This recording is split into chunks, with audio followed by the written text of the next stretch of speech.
ಗುಜರಾತ್ನಾದ್ಯಂತ ಮುಂದುವರಿದ ವರುಣನ ಆರ್ಭಟ. ಮೊರ್ಬಿ, ದ್ವಾರಕಾ, ಅಹಮದಾಬಾದ್ನಲ್ಲಿ ವರುಣಾರ್ಭಟ ಹೆಚ್ಚಾಗ್ತಾ ಇದೆ. ಅಪಾಯದ ಮಟ್ಟ ಮೀರಿ ಹರಿತಾ ಇವೆ ನದಿಗಳು.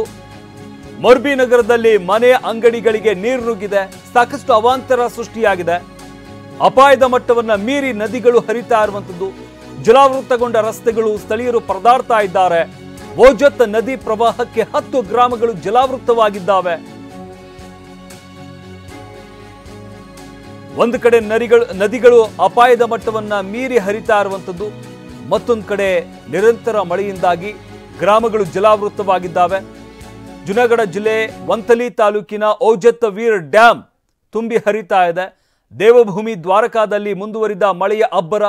ಲಂಬಾ ಗ್ರಾಮದಲ್ಲಿ ಧಾರಾಕಾರ ಮಳೆಯಿಂದಾಗಿ ಜನಜೀವನ ಅಸ್ತವ್ಯಸ್ತವಾಗಿದೆ. ಇಲ್ಲಿ ಗಮನಿಸ್ತಾ ಇದ್ದೀವಲ್ಲ, ಇದು ನಗರ ಪ್ರದೇಶಗಳ ದೃಶ್ಯಾವಳಿಗಳು. ಮೊರ್ಬಿ, ಗುಜರಾತ್ನ ಮೊರ್ಬಿ ನಗರದ ದೃಶ್ಯಾವಳಿಗಳನ್ನು ನಾವು ಗಮನಿಸ್ತಾ ಇದ್ದೀವಿ. ಯಾವ ರೀತಿಯಾಗಿ ಇಡೀ ಗ್ರಾಮದ ಒಳಗೆ, ನಗರ ಪ್ರದೇಶಗಳ ಒಳಗೂ ಕೂಡ ನೀರು ನುಗ್ಗಿರುವಂಥದ್ದು. ಡ್ಯಾಮ್ಗಳು ತುಂಬಿದ್ದಾವೆ, ನದಿಗಳು ಉಕ್ಕಿ ಹರಿತಾ ಇದ್ದಾವೆ.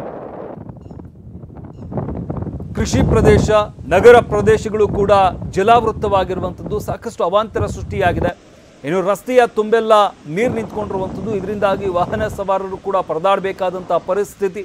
ಜೊತೆಗೆ ಇಲ್ಲಿ ಗಮನಿಸ್ತಾ ಇದ್ದೀವಲ್ಲ, ನದಿ ಪಾತ್ರದ ಕೃಷಿ ಜಮೀನುಗಳೇನಿದ್ದಾವೆ, ಆ ಎಲ್ಲ ಜಮೀನುಗಳು ಕೂಡ ಜಲಾವೃತವಾಗಿರುವಂಥದ್ದು. ಇದರಿಂದಾಗಿ ಅಪಾರ ಪ್ರಮಾಣದ ಬೆಳೆ ಹಾನಿಯಾಗಿದೆ. ಕೆರೆ ಕಟ್ಟೆಗಳು ಹೊಡೆದು ಹೋಗಿರುವಂಥದ್ದು. ಇದರಿಂದಾಗಿ ಗ್ರಾಮಗಳಿಗೆ, ಕೃಷಿ ಪ್ರದೇಶಗಳಿಗೆ ನೀರು ನುಗ್ಗಿದೆ. ಸಾಕಷ್ಟು ಅವಾಂತರ ಆಗಿದೆ.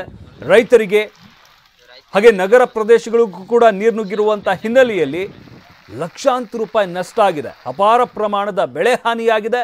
ಇದ್ರ ಜೊತೆಗೆ ನಗರ ಪ್ರದೇಶಗಳಲ್ಲೂ ಕೂಡ ನೀರು ನುಗ್ಗಿರುವಂತಹ ಕಾರಣದಿಂದಾಗಿ